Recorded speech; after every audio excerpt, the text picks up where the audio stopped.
Season 4 of The Bear wasn't just about running a restaurant. It was about running from your past, chasing your future, and trying not to burn everything down in between. In this video, I'm going to break down the story, explore the character development, and explain the ending that has left so many people confused. To me, seasons 1 and 2 were chaos, confusion. Season 3 was rebuilding. When we left off in season 3, The Bear had finally opened its doors, but the real pressure was only just beginning. Season 4 picks up in the aftermath emotionally, professionally, and psychologically. Season 4 felt like therapy, a lot of accountability, a lot of healing, a lot of peace. The stakes are almost immediately revealed to us, and that is they basically need a miracle to keep the restaurant open, specifically a Michelin star. So the entire season has this underlying tension you feel, and they add to the pressure by constantly showing a clock that's running out of time. Carmy's inner world is basically collapsing under the pressure, but a few episodes in, you see that he's really trying to change. He's been consistently going to therapy. He's handling conflict differently. He isn't being as controlling. He's taking accountability and apologizing. He's allowing input from others, and there are so many moments where he's calm and agreeing with one of the chefs, and they stop and pause in disbelief. That's how much he's changed. His character development was a joy to watch this season. I feel like every decision he made was for others. He acted in a very selfless way. Sydney seems much more confident and comfortable leading this season. She's thrown into a pickle when Shapiro starts to really pressure her about working at his restaurant, and the offer sounds really good. She gets full creative freedom, more space. She gets to choose the menu, the staff, everything. You would think that this would be enough to make her immediately run due to the craziness she's been experiencing at the Bear, but through the episodes, she starts to see what matters most to her, and it's her family and the Bear. I'm glad she decided to not jump ship and stay, especially hearing Shapiro's reaction to her denying the offer. He called her idiotic or something, and I feel like him giving that reaction further confirmed that's not the environment for her. This season, things are becoming clear to Sid. She's actually being forced to slow down and see things. Richie's character development shocked me the most. To see his growth from season 1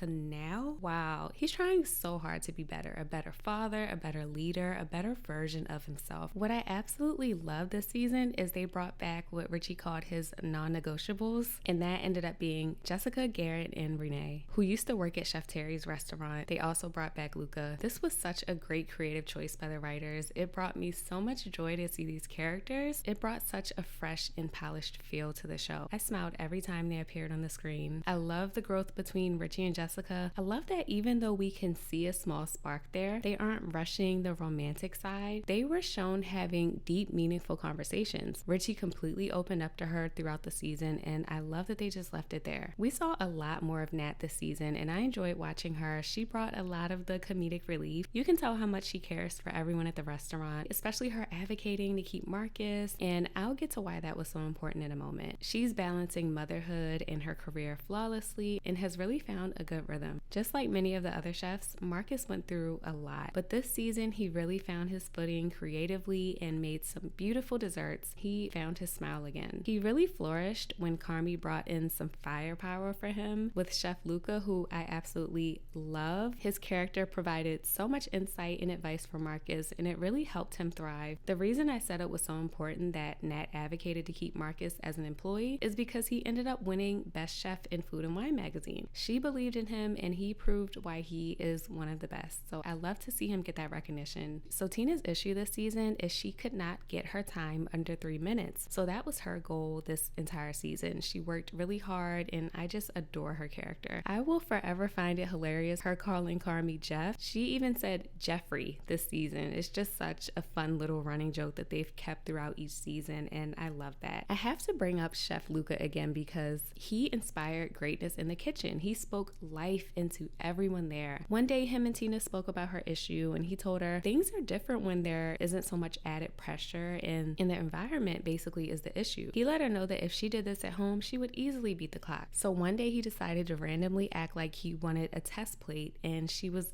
very relaxed because she knew it was just a test. Well, he had set the timer and she didn't know it, and she ended up beating her time. So he quietly left the timer at her station, and she just looked at it and smiled, and looked over at him and smiled, and it just was such a special moment. Give Jamie Lee Curtis all the awards. Her acting has been phenomenal all 4 seasons, but it was something about season 4 that just hit different. This was her redemption arc. After so many years of being a mess and hurting her family, she finally decided to try to change. She was 1 year sober, which was great. She came to Tiff's wedding just so she could see what her children were up to because she missed them so much. Speaking of the wedding, the scene where everyone ended up under the table with Richie's daughter was hilarious. One of those moments that remind you how great this show is. The scene that really stood out for me was when Carmy went to drop something off for her, and they ended up having a heart-to-heart, and she actually took accountability and apologized and asked to be a part of Carmy's life. This scene had me in tears. The dialogue was amazing. It felt so real. I felt every word, and Carmy acting opposite from her did amazing too. He was visibly shaking. He couldn't believe this change from her. The facts once again brought the comedic relief. We even got introduced to the facts sister who had a falling out with Nat, so that was a really nice touch. Ibrahim decided he wanted to make a bigger impact, and so he partnered with a man that provided counsel, and through that counsel he ultimately decided to expand his beef stand that he has. I'm proud and happy to see his character, who was once very timid, develop into a confident and driven person who wants to succeed. Sweeps continued to be Sweeps. He constantly worked on his craft. Sid set him up with a friend to sharpen his skills, and he took it very seriously. So a lot of growth for him as well. What I love about the way the characters have been written is you can see a part of yourself in all the characters. They feel real. What I really enjoy that they sprinkle through every season is the character focused episodes. I think it really gives us time to get to know some of the characters outside of the chaos in the restaurant. We also have to talk about the Sydney focused episode. This episode of The Bear served as a palate cleanser. It was a Sydney focused episode, and I really enjoyed seeing life through her lens and POV, because a majority of the time you see her but you can't really read her, and she holds things in. So in this episode she steps away from the chaos and she's in a calm environment, and through this kind of playful dialogue with her little cousin TJ, she opens up through these analogies, and we learn what she's struggling with internally with the dilemma she's facing with Shapiro. The contrast between Sydney basically falling apart inside and TJ, a 5th grader, basically simplifying the confusion, showing how children are so carefree and have so much optimism, was refreshing. We see the microaggressions, the disconnect with Shapiro not understanding how hair appointments work for Black women and how long they take, the cultural implications, the small details down to the oven clock not being set and stuck on 12 o'clock. I love that they casted Danielle Detweiler playing her cousin. It was great to see her in more of a comedic role. The dialogue just felt so real in this episode, and I've been hearing people say at first glance this episode seems out of place, like it doesn't belong. It brings confusion, but who else felt that way? Sydney. So when writing this, they really wanted us to feel what Sydney was feeling. It was intentional. This episode was significant in so many ways, especially because it was the first time an episode was created by an all-Black creative team. It was written by Ayo Adebri and co-written with Lionel Boyce, directed by Janixa Bravo, and they did a phenomenal job. We need more of this. Apparently, the writers wrote the final episode in a way that can serve as a series finale and also serve as a setup for a season 5. So in the final episode, which is a battle episode, Sid learns that Carmy updated the contract agreement by removing his name and leaving Nat and Sid as owners. So she confronts Carmy about it, and they argue, and Carmy basically tells Sydney she's the bear. He basically passes the baton. And what immediately came to me was that Carmy was mirroring Mike all over again. Remember, Mikey saw so much potential and talent in Carmy and thought Carmy was better off without him, and in the end kind of set things up for him to run the beef even though it was a mess.